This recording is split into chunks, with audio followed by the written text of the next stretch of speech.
What is up, guys? My name is Sean, and welcome to the How to Hero YouTube channel, where it's my job to help awaken the hero within you. There's a hero within all of us. Today, I wanted to talk about schizophrenia, psychosis, and how it relates to spiritual awakening, and help to alleviate or bring perspective to some of the different thoughts and opinions of the physicians, psychologists, etc., of our medical community. This is information that came through from Arcturian and Pleiadian understanding of these different what the medical community terms a disorder, and I want to talk about why these disorders are in existence, and how we use them, and what their purpose is, and how we can sort of work with them to understand our beingness, right? And also to help people understand what's going on within them, right? And I say this all as somebody who is not a doctor. I'm not a therapist. This is not medical advice. I say this as somebody who has been put away in a mental institution for these perceived disorders, and then put on chemically harsh medication to suppress the the connectedness that brings in the vision. So the vision, the hearing, etc. And so first, let's talk about like what is schizophrenia, because schizophrenia sort of contains psychosis within it. So I'll talk about what is schizophrenia according to the medical community. And so if we think about that, schizophrenia is hallucinations, which means seeing things which are not there, right? Or are not real, right? Already we can see the issues there. It's also about delusions, which is about believing things that are not true. But what do we know about truth, right? And so another thing is it causes disorganized thinking. Yeah, that makes sense. And also it tends to cause a apathetic sort of type of response and a unwillingness to communicate. I wonder why someone who's being sort of accosted with control and fear paradigms, I wonder why they may not feel so open to talk. Right? You're sitting in front of a doctor, and the doctor's telling you that all of this is due to your broken mind. Everything about you is wrong. It's due to your broken mind that you're seeing all these things and whatever it is. And then you're like, well, this doesn't feel very good. Maybe I'll just keep my mouth shut, and then maybe they'll let me out of here. Or maybe if I, if I keep my mouth shut, I'll be more of the person that they want me to be, and thereby reduce the conflict that I experience. And so just approaching those various principles or the symptoms of what schizophrenia is, we understand that there are people that connect with the spirit realm, right? There are people that connect with spirit. There are people that connect with different entities, galactic entities, people that channel their higher self through, which is really connecting with God, right? There are people that channel Jesus. There are people that see spirits floating around. There are people that hear whispers of spirit. Schizophrenia is the term that is put on an individual when these experiences without, right? These experiences, these extrasensory, sixth sensory experiences, these clairvoyance, claircognizant experiences, and that's not to take away from clairaudience, clairsentience, whatever. It's the word put on those experiences when those experiences cause the individual to appear like they don't meld in with society, right? So if you do not conform to society's standards, and have these experiences and are vocal about them, you risk being labeled a schizophrenic. So now that I've got that out of the way, we understand that we are receivers of energy. We are receivers and transmitters of energy. We pull energy in, we pull and everything is vibration. It's all frequencies, different connections, right?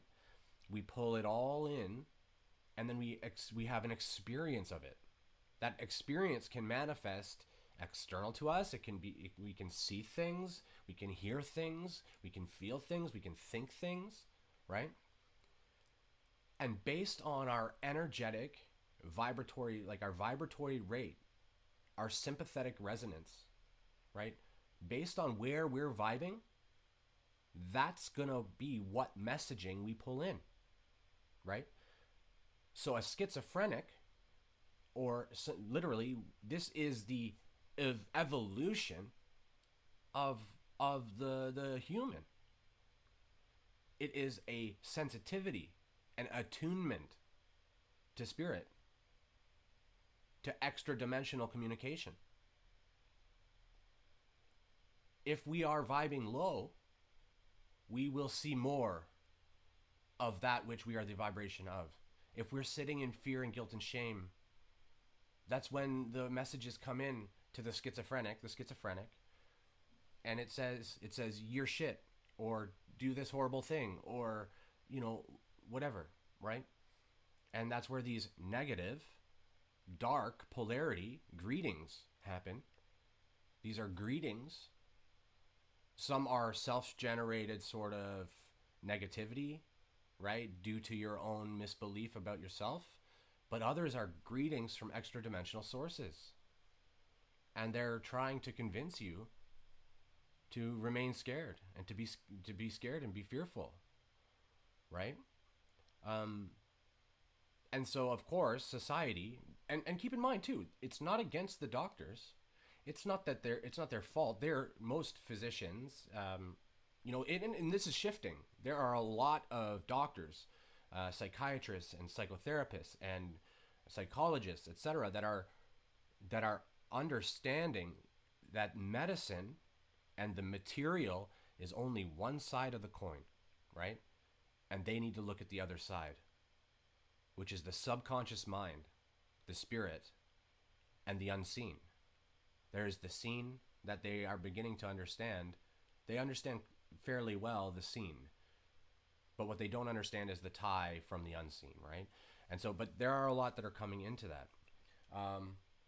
What else did I want to say? Oh, the other thing about, about like calling somebody schizophrenic is a lot of it all comes back to them being bizarre, which bizarre just sort of means not in alignment with the societal standards, the societal framework that you find yourself in. So how do we heal schizophrenia as a disorder? We show the schizophrenic love, right? They're vibing low. They need love. Now, if you are experiencing very, very negative, hardcore, difficult situations, I do recommend you see a physician, a psychiatrist. I do recommend that. But what I'm trying to say is go into that with the understanding that it isn't so much that you are broken. You're not broken. You're merely tuned to a frequency that is not good for you. It's not in your highest and best good to continue to be tuned, which is why you're seeking healing. If it was in your highest and best good to stay in that darkness, then you would stay there, right? If we remember that darkness is contrast for us to see the light, we understand the purpose of why we're experiencing what we're experiencing. And so if we can understand that purpose, and approach our healing from that understanding, then and remain a little grounded with it, then we can have these conversations with the psychiatrist who's most likely going to try to put you on like alazapine or whatever it's called, those antipsychotic meds. The way that those meds work is they shut off in physicality receptors in the mind. And that's why almost everyone that takes these things will say, yeah, they work because I feel like a zombie or I pass out. I just sleep. But they work, I guess. I don't feel the intrusive thoughts. The biggest problem with being on those medications is that the doctors will tell you that they're not physically addictive. They're not addictive. But they're not correct. They're coming from a place of saying, they're not addictive because they're not really recreational, right? Like, you're not going to try to get high off them because you're going to have a bad time. But what they're not saying is that the body, the mind, adapts to these chemicals, right? It starts to understand that, I don't really access my pineal gland anymore. I just don't really do that anymore. So, it starts to calcify in many ways, right? That connection ceases. But other things, there's hormonal changes. It's so hard on the body. And then when you stop, if you've been taking it for a long time and you stop, you go through crazy withdrawal symptoms. So don't tell me it's not physically addictive. It's not addictive. Don't tell me that, because that's nonsense. It's addictive. It changes the way that your body functions. And I had this argument with a psychiatrist.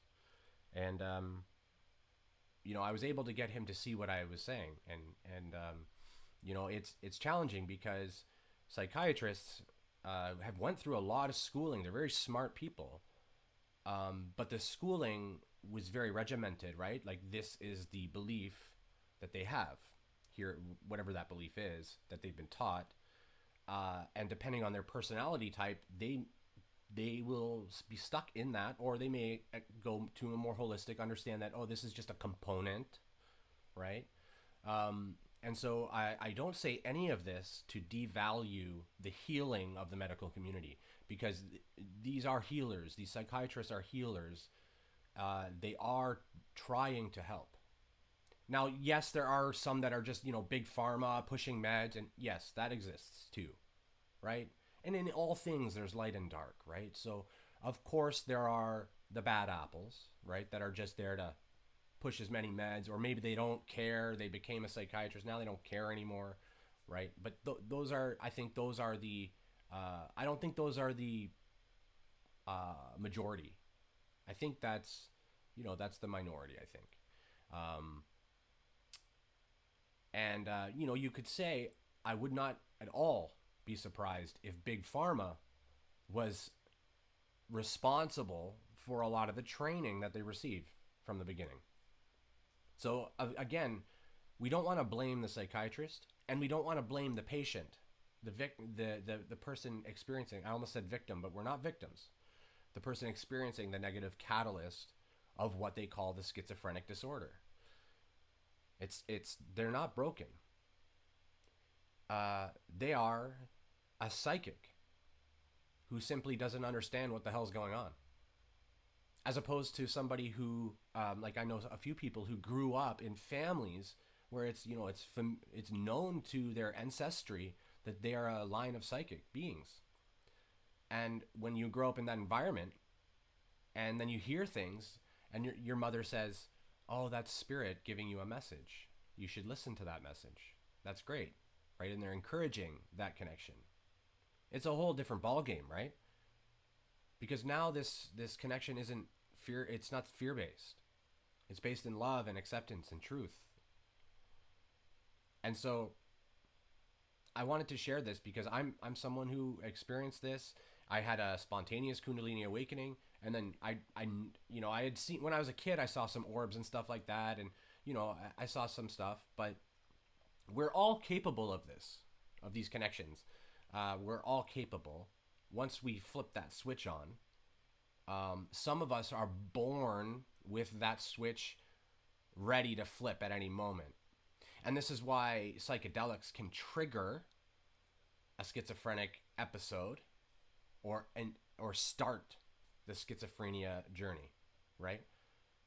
And I don't even like using the word schizophrenia just because there's so much stigma There's so much energy attached to that concept that's just fear based, and it's not based in truth, right? And so after talking with the Arcturians and the Pleiadians to understand why, right? The Arcturian is a medical specialist as well, so they have a really deep understanding of of what kind of occurs in the mind and the brain, and how that ties to the energetic body, the third ray body. But that's too detailed, and to be honest, it was over my head a lot. So I'm not going to talk on that too much. But what I'll say is that after that, I did a little bit of channeling with the nine to understand the nameless nine. These are the nine. I believe they're the architects of our universe in this expression of our universe. So this time around, there was the original creator fragmented into nine architects is what I call them, the architects. And so what they said is that at pre-incarnation, we knew that we would need this connection, these frequencies to come in. We knew it because of the time space that we're living in. And this is why,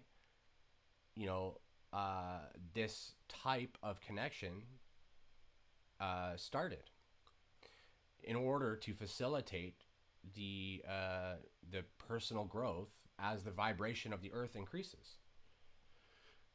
Essentially, that we programmed through what I call light matrix or a light template.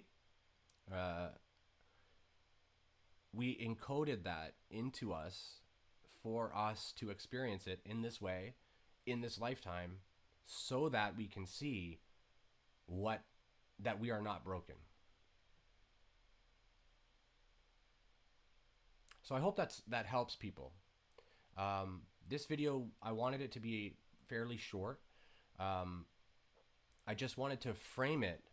Now that I've went through it so much and understood it, and I know what it's like to be told I'm schizophrenic and I got to take meds and my brain doesn't work properly, when I know that it works properly, right? Luckily, I happened to already have done the work to understand what's going on with me, even though no one else did. I understood mostly what was happening, and I understood that it was spirit coming through. I understood it was my guidance coming through. I understood that these things I was seeing were manifestations of my will, so that I could see what I needed to see. So then when the doctor's telling me that I'm broken, I was like, you're broken, right? Like, don't really listen.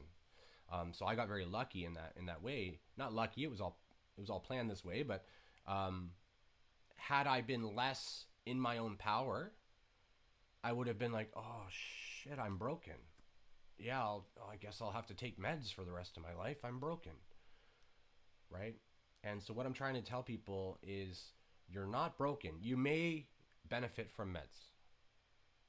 The meds, that's a personal decision, a personal choice that you have to make. If you really cannot deal with what's happening and you feel that you need to shut it off, like that's what really feels like you need to do, the meds will help with that.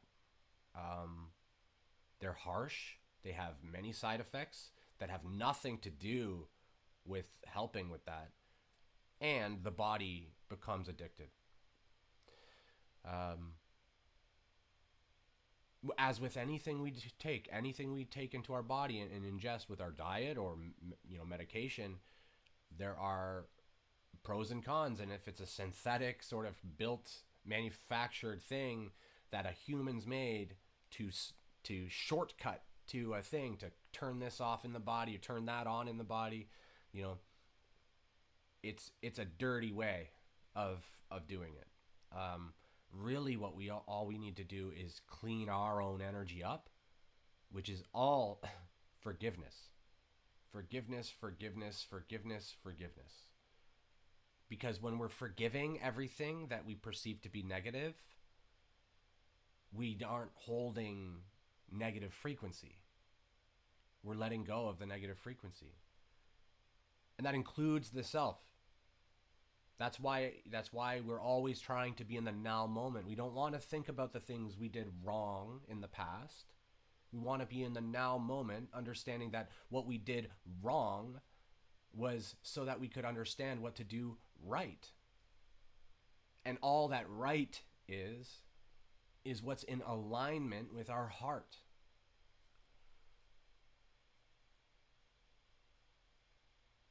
Anyways, I think that's it. I was just checking there to make sure. I think that's everything I want to say right now. I appreciate and love all your faces. I'm going to be probably going live on. I'm thinking I'll be doing Monday to Friday at noon Eastern time. And I was approved for the community creation. So what I'm going to be doing is creating a community with the YouTube platform whereby people can subscribe to it, join it, and pay a small amount. And then I'll offer benefits to the community that are hopefully things that people like. So what I'm thinking about doing right now is I'll have maybe a tier or two, but if you join, you'll get access to, I'm going to create probably a Discord server, which is basically a chat server. And it has all these special things in different groups. And what I want to try and create is a community whereby people that are vibing at the same level, that are listening to sort of what I'm sharing, which isn't my information. This is information that I've pulled in as a conduit, right? It has nothing to do with Sean. But people that vibe with it are going to be at a similar frequency. And so if we can have a community where we can all share with each other and help bring each other up, more positivity, right? Then there's value there. And the reason that I'm doing it not just for free is because if I do it for free, there's no cost of entry, and people, whether they vibe or not, will jump in. And so that's sort of the way that I have a gatekeeper, right? The gatekeeper is the financial investment, saying I'm investing to be a part of this community of high vibe people. Whereas somebody that maybe just wants to stir some shit up, and they join in for free. Nothing for me is about money. It's all energy exchange, and I'm so grateful for all of the abundance that I have. And I don't at all associate myself with money in the way that many do. I accept and appreciate all money that comes in with me, and I have a good relationship with money. And so it's not really about that. If there are other bonuses that I can offer to make it even more valuable, or maybe I may need to do a different tier and make it a bit more expensive or something, but I might do like more sessions, or do, I don't know, I'll do something. If you guys have any suggestions for how I could, any other offerings in that community that might be interesting, let me know in the comments. I'd love to hear your feedback, because this is for us, right? It's for you, it's for me, it's for us. And I'll be an active participant in the community, and it'll be an easy way for people to sort of hit me up in a private, anonymous way too. That's the other thing about Discord, is it's anonymous. So you can have you don't have to have your real name, and no one will ever know who you are, and you can really talk about the things that are not something maybe you want to talk about with your close family, etc., without feeling ostracized or without feeling like judgment, because I want to create a place of no judgment, and if I'm noticing judgment occurring, like, that person will get a couple warnings, right? But they won't be able to stay in the community. We're only there to uplift each other, and to share with each other, share whatever we come across, right? Whatever we've learned, maybe we've channeled some being and we want to share it, and we want to share it with people that we know will accept it, because sometimes that's the first step to sharing, right? Share with, where it takes the fear out of, will they accept this, right? Because you know that that community is not going to judge you. And so that's what I want to, I think, create. And I can do it quite easily. May have some trouble with the moderation, but we'll see how many people join and all that. So I'll be looking for volunteers to moderate it as well. If you moderate it, I'll give you a free access to it. So if you're interested in playing that moderator role, of course we need to meet, and I'll ask my guides if it resonates, and we'll go from there. But that's it. I just wanted to give that little update at the end of the video. So I appreciate those of you who stuck around for that. And again, let me know in the comments about the community, but also let me know, this is a place where you can share your, like in the comments of this video, share your experience with mental illness if you're comfortable, because the more people that are sharing this, the more impact, and the more people can realize like they're not alone. They're not freaks. They're not weirdos. Except for they are. We're all friggin' weirdos in our own ways. We all have this unique expression, this unique self. That's why we're here, is to be our weird selves and to embrace our inner child. It's the age of Horus, the age of the child. It's the end of the epoch on December 21st. So, and I'm going to talk more about that probably whenever I feel like it, I guess. So thank you so much. I appreciate you. I love your faces. If you like the video, click that like button. It really, really helps out the channel. If you have people in your space, in your circle that you think would benefit from this, please share it with them. And, keep on being you. Keep on shining your light. And I love you. Take care.